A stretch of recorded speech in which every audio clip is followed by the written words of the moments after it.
Hi friends, welcome back to my channel Lovely Taste Kitchen. இன்னைக்கு என்ன video நான் பார்க்க போறோம்னா குலோப் ஜாமுன். குலோப் ஜாமுன் மாவு இல்லாம எப்படி நம்ம பிரெட் வச்சு செய்யலாம் அப்படிங்கறத பார்க்க போறோம். செம சூப்பரா ரெடி ஆயிருக்கு. இத பார்த்து நீங்களும் வீட்ல செஞ்சு பாருங்க. அதுக்கு முன்னாடி நம்ம சேனலுக்கு புதுசாக இருந்தால் சப்ஸ்கிரைப் பண்ணிக்கோங்க, பக்கத்தில் இருக்க பெல்லை கிளிக் பண்ணிக்கோங்க. அப்போ தான் நான் போடுற வீடியோஸ் உங்களுக்கு உடனே வரும். நம்ம சேனலில் கூடிய சீக்கிரம் கிவ்அவே வந்து அனௌன்ஸ் பண்ண போகிறோம். அதுக்கு நீங்கள் இந்த சேனலுக்கு புதுசாக இருந்தால் சப்ஸ்கிரைப் பண்ணி வச்சுக்கலைன்னா சப்ஸ்கிரைப் பண்ணி வச்சுக்கோங்க. கூடிய சீக்கிரம் கிவ்அவேல நீங்களும் பார்ட்டிசிபேட் பண்ணலாம். பண்ண போகிறோம் அப்படின்ட்டு பார்த்தீங்கன்னா கேஸ் வந்து பற்ற வச்சுட்டு அதுக்கப்புறம் நான் வந்து சீனி போட போகிறேன். குலோப் ஜாமுனுக்கு வந்துட்டு நம்ம வந்து சீனி பாகு ரெடி பண்ண போகிறோம். அதுக்கு வந்து நான் இந்த கப்பால் ஒரு கப்பு வந்து நான் சீனி எடுத்திருக்கேன். அது கொஞ்சம் நனையிற அளவுக்கு நான் தண்ணி எடுத்துக்கிறேன். நீங்கள் இந்த கப்பில் ஒரு அரை கப் எடுத்துக்கோங்க தண்ணி. அந்த கப்பால் ஒரு டம்ளர் வந்து நான் சீனி எடுத்திருக்கேன். இது வந்து நல்லா வேகமாக வச்சு பாவு வந்து ரெடி ஆகட்டும். பாகு ரெடி ஆகிறதுக்குள்ளே நம்ம வந்து ப்ரெட்டு நான் எடுத்திருக்கேன். ப்ரெட்டை வந்து சைடெல்லாம் நான் கட் பண்ணி எடுத்துக்கிறேன். இது ப்ரெட்டில் தானே நம்ம செய்ய போகிறோம், அதனால் நான் வந்து நல்லா ஓரத்தை மட்டும் 4 பக்கம் இருக்கிற ஓரத்தை மட்டும் நான் கட் பண்ணி எடுத்துக்கிறேன். அந்த கட் பண்ணதெல்லாம் வந்துட்டு தூக்கி போட்டுற வேண்டாம். அது வந்து நீங்கள் ப்ரெட் கிராம்ஸாக யூஸ் பண்ணிக்கலாம், இல்லைனா பகோடா போடலாம். இதில் ஓரமாக இருக்கலாம், இல்லை பகோடா போட்டு சாப்பிட்டா செம்ம சூப்பராக இருக்கும். நீங்கள் வந்து பகோடா போட்டுக்கலாம். ஃபுல்லுமே நான் வந்து அரைஞ்சிட்டேன். இந்த ப்ரெட்டை வந்து நான் ஃபுல்லாக கட் பண்ணியிருக்கேன் பாருங்கள். அதை வந்து நல்லா பிச்சு போட்டுக்கோங்க. நல்லா வந்து பிச்சுட்டு அப்படி நல்லா பிசைஞ்சு விட்டுக்கோங்க. ஃப்ரூட் ப்ரெட்லேயும் செய்யலாம், இது எந்த ப்ரெட்டில் வேணாலும் செய்யலாம். நல்லா பிசைஞ்சு விட்டுக்கோங்க. இதில் வந்துட்டு கார்ன்ஃப்ளவர் மாவு வந்து ஒரு அரை டேபிள் ஸ்பூன் கிட்ட போட்டுக்கோங்க. இப்போ வந்து கார்ன்ஃப்ளவர் மாவையும் போட்டு நல்லா வந்து நான் மிக்ஸ் பண்ணிக்கிறேன்.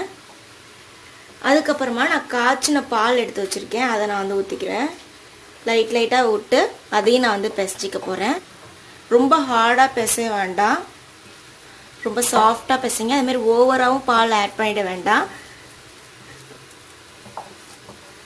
இந்த இவ்வளோ போதும். இந்த ஒரு 5 ப்ரெட்டுக்கு வந்துட்டு ஒரு 3 டேபிள் ஸ்பூன் வந்து பால் இருந்தால் போதும். நல்லா கட்டி இல்லாமல் பிசைஞ்சு எடுத்துக்கோங்க. இந்த மாதிரி இருக்கணும், ஒட்டாமல் வரணும். ரொம்ப பால் ஊற்றி தண்ணி ஆகிட்டனாலும் நம்மளால் உருட்டி போட முடியாது எண்ணெயில், அதனால நல்லா வந்து பிசைஞ்சுக்கோங்க. இது வந்து ரொம்ப நேரத்துக்குலாம் வந்து மிக்ஸ் பண்ணிகிட்டே இருக்க வேண்டாம். லைட்டாக மிக்ஸ் பண்ணிவிட்டு இந்த மாதிரி எடுத்து வச்சாலே போதும். இது மேலே எண்ணெய் எதுவுமே நீங்கள் ஆட் பண்ண வேண்டாம். இப்போ வந்து பாகு வந்து ரெடி ஆயிடுச்சு. இந்த அளவுக்கு இருந்தால் பாகு போதும். இப்போ வந்து ஆஃப் பண்ணிடலாம். இதை பிடிச்சிக்கோங்க. லைட்டாக அதுமாரி எண்ணெய் இல்லைன்னா நெய். நான் வந்து நெய் வந்து கலந்துருக்கேன், கையில் வச்சுருக்கேன். இந்த மாதிரி கிராக் விழுவாமல் நல்லா பிடிச்சிக்கோங்க. ரொம்ப பிடிக்க வேண்டாம், லைட்டாக பிடிச்சா போதும். இந்த மாதிரி உருண்டையை வந்து எண்ணெயில் வந்து போட்டு பொரிச்சு எடுத்துக்கலாம். சிம்மில் வச்சு எடுத்துக்கோங்க.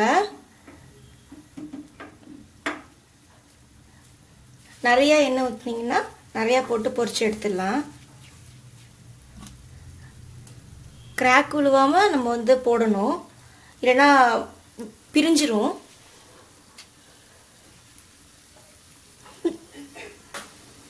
இப்போ பார்த்தீங்கன்னா இந்த கலருக்கு நம்ம வந்து எடுத்துக்கணும். குலோப் ஜாமுன் நம்ம எப்பயுமே இந்த கலருக்கு தானே எடுப்போம், நம்ம எடுத்துக்கலாம்.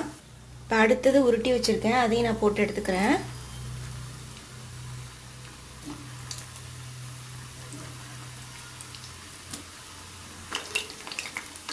இது வந்து நல்லா வந்து ஃப்ரை ஆனதுக்கு அப்புறமா நீங்கள் திருப்பி விடுங்க. உடனே திருப்பி விட்டீங்க அப்படின்னா உடஞ்சிரும். அதுமாரி இப்படி ஃபஸ்ட்டு திருப்பி விடும்போது நல்லா உள்ளே விட்டு இப்படி பண்ணுங்க.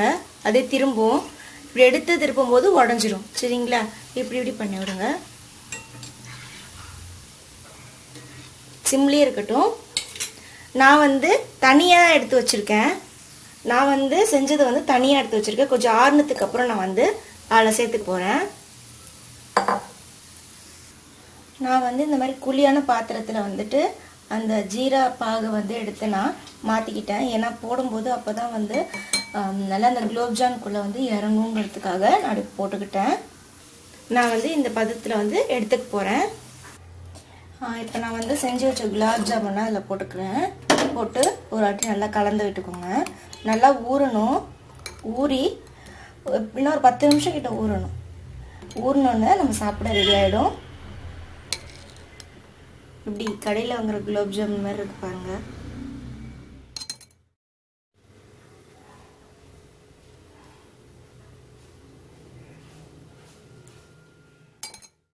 இந்த வீடியோ பிடிச்சா லைக் பண்ணுங்கள், ஷேர் பண்ணுங்கள், மறக்காமல் நம்ம சேனலுக்கு சப்ஸ்கிரைப் பண்ணுங்கள்.